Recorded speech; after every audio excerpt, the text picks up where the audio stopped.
अगदी हजारो वर्ष जुना आहे बरं का. तेव्हाचा समाज हा आजपेक्षा खूप वेगळा होता. जाती संस्थेचा प्रचंड पगडा सर्व समाजावर होता. ज्ञान मिळवणं आणि जोपासणं हा समाजातल्या काही विशिष्ट वर्गाचा बघता आहे असा समज समाजात खोलवर रुतला होता. बहुतेक ग्रंथ हे संस्कृत भाषेत लिहिलेले असल्याने ते सर्वसामान्यांना समजणं शक्य नव्हतं. अशा परिस्थितीत संत ज्ञानेश्वरांनी समाजाचा विरोध पत्करून ज्ञानेश्वरी या ग्रंथाद्वारे भगवद्गीतेसारख्या अगाध ग्रंथाचं ज्ञान प्राकृत म्हणजेच मराठी भाषेत सर्वांसाठी खुलं केलं. माझा मराठाची बोलू कवतिके, परी अमृता तेही पैजा जिंके, ऐसी अक्षरे रसिके मेळवीन. मी ज्ञानेश्वर विठ्ठल पंत कुलकर्णी आद्यदेव श्री गणेश वंदन करून मी भगवद्गीतेचे प्राकृतातील भाषांतर सुरू करतो. ओम नमोजी आद्या वेद प्रतिपाद्या, जय जय स्वसंवेद्या आत्मरूपा.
लोकसंगीत म्हणजे नक्की काय?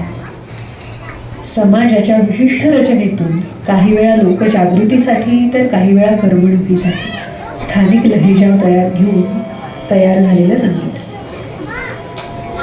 या संगीत परंपरेत अगदी संत महंतांच्या काव्यांचा अभंगांचा समावेश होतो आणि घराघरात पहाटे वळवून काढण करताना म्हटल्या जाणाऱ्या ओव्यांचाही समावेश होतो. पूर्वीच्या काळी दिवसाची सुरुवात ही सड्या रांगोळ्यांनी दळण काढण्याने होत असे. आपली प्रपंचातली गाऱ्हाणी असोत किंवा प्रेमाची विनवणी असो, अगदी सोप्या शब्दातल्या ओव्यांमध्ये हे सगळे भाव अगदी सहज गुंतले जात होते. सुंदर माझे जाते गे फिरते बहुतुके, सुंदर माझे जाते गे फिरते बहुतुके, ओव्या गाऊ कौतुके तू येरबा विठ्ठला, ओव्या गाऊ कौतुके तू येरबा विठ्ठला. जीव शिव खुंटे गे प्रपंचाचे नेटे गे, जीव शिव खुंटे गे प्रपंचाचे नेटे गे, लावली पाची बोटे गे तू येरबा विठ्ठला, लावली पाची बोटे गे तू येरबा विठ्ठला.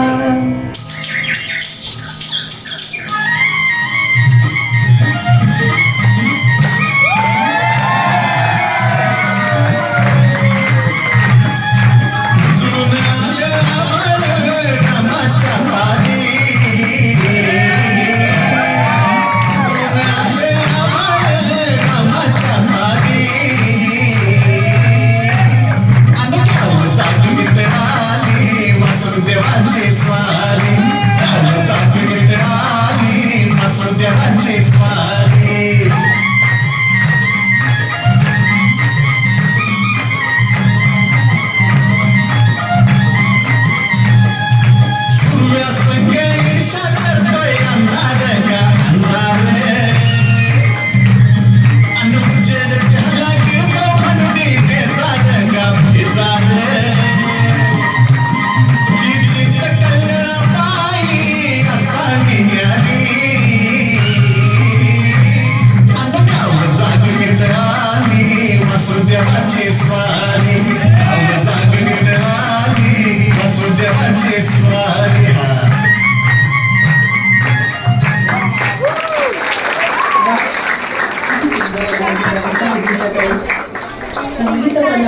सांगितलेला बोध अगदी रोजच्या आयुष्यात किती सहज लिहिला गेला.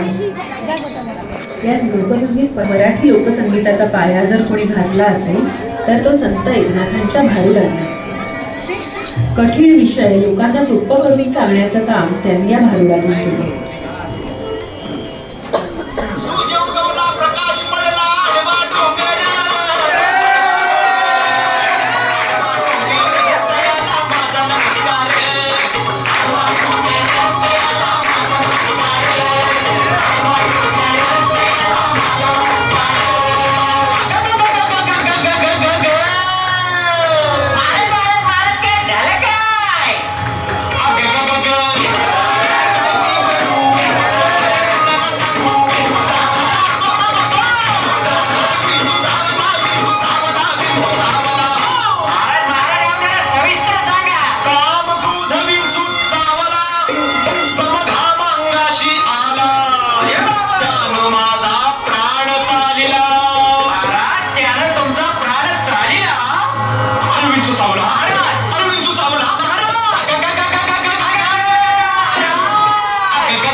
संत परंपरेविषयी बोलताना तुकाराम महाराजांच्या उल्लेखाशिवाय कार्यक्रमाला पूर्णत्वच येऊ शकत नाही. ज्ञानदेवे रचिला पाया कळस त्यावरी तुकयाचा. आणि तुकाराम महाराज म्हटलं की आपल्याला आठवतात ते त्यांचे अभंग. अभंग हे फक्त देवभक्तीचं दर्शन घडवणारी रचना नसून समाजाला मार्ग दाखवणारं आणि महत्त्वाचा संदेश देणारं एक साधन आहे. कीर्तनाच्या उत्तर रंगात गायला जाणारा एक भक्तिरसातला अभंग आता आपण ऐकूया.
हा गजर वातावरण चैतन्याने अगदी भारून टाकणारा आहे.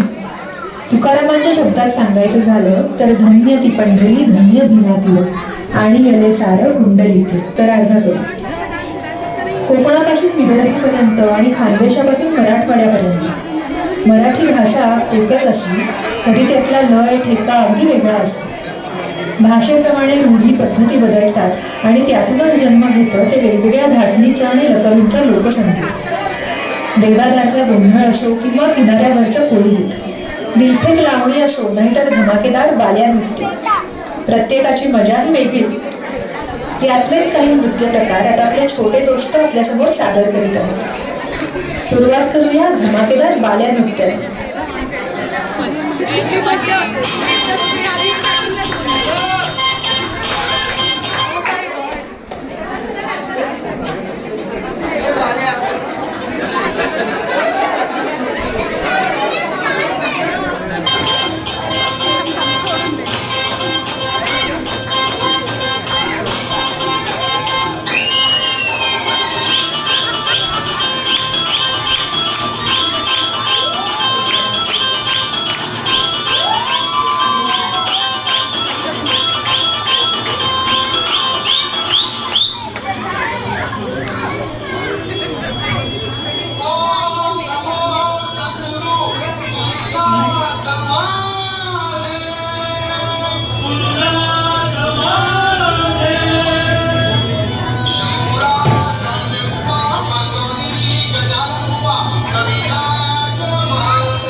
असलेल्या मराठमोळ्या मातीबद्दल बोलताना आपण या मातीचे पाईक आहोत हे सांगताना आपल्या मनात जाज्वल्य अभिमान जागृत झाला नाही तर तो मराठी माणूसच कसला.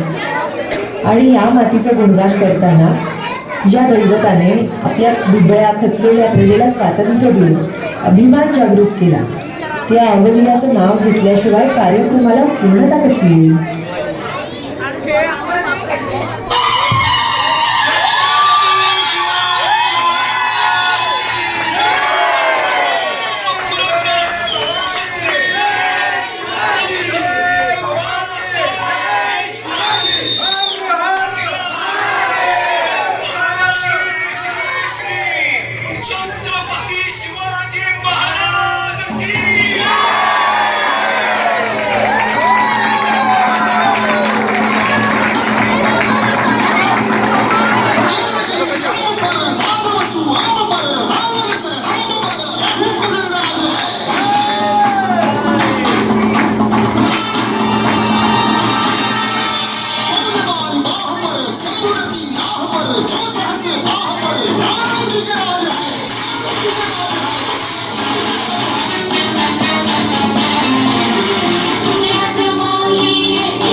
या श्रीमान योग्याला सलाम, या मराठी बाण्याला सलाम, आणि शेवटी या मायभूमीला एक शाहिरी सलाम.